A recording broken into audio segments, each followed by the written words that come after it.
Ito po yung papalitan natin ng bearing, ano? Dahil nakita nyo po masyadong maraming tagas dito.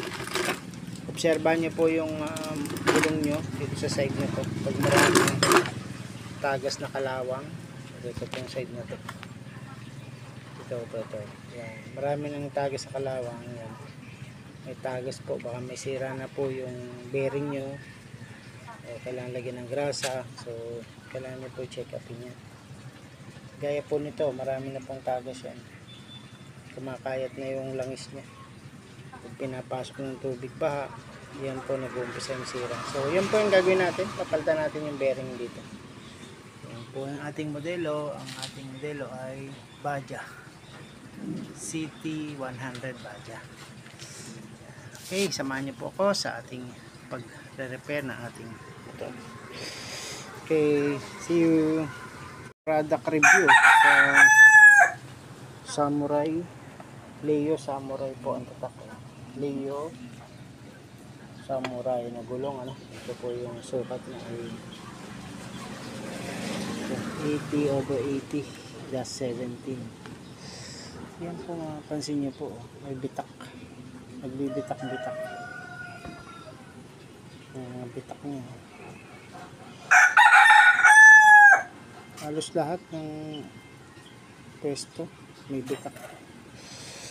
Sabihin po marupok po yung gulong ng Leo tire, ano? Pero bagong bago pa siya. Tingnan niyo po ang kapal pa ng ano. Di pa kaskado.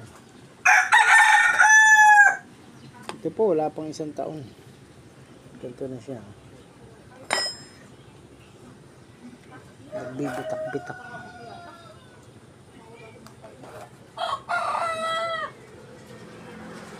Malamang po ito sa init.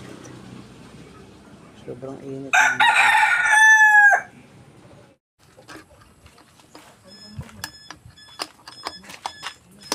Kalog na. Oo nga, kalog na ng bearing. Lakas na ng karoon.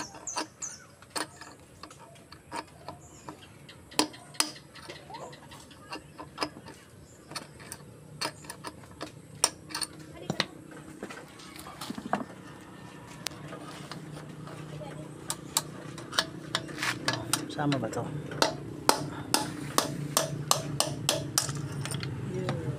Tingnan pa ng pagtanggal.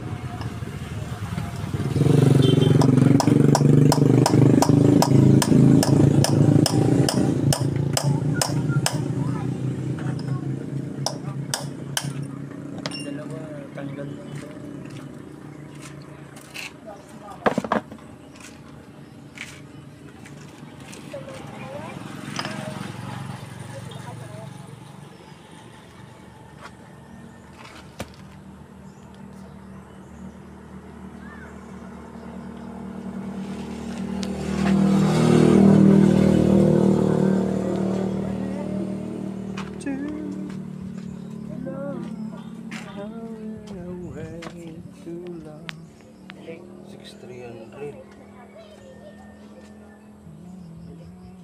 $6,300 yung isa.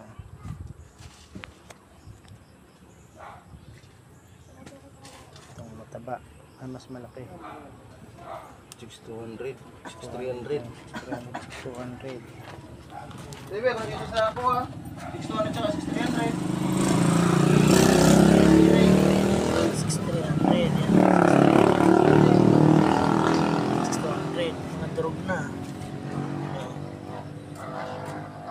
Durog na. Ayan, durog. Lakis ng kawad. Nakagat ng aso. Ha? Japanese. Ano?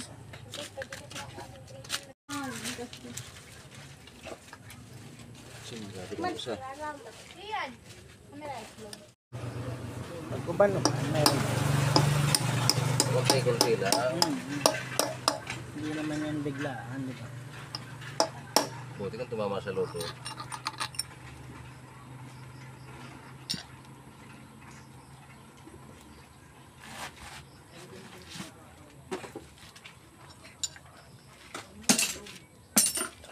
Agad. Balik na agad yan.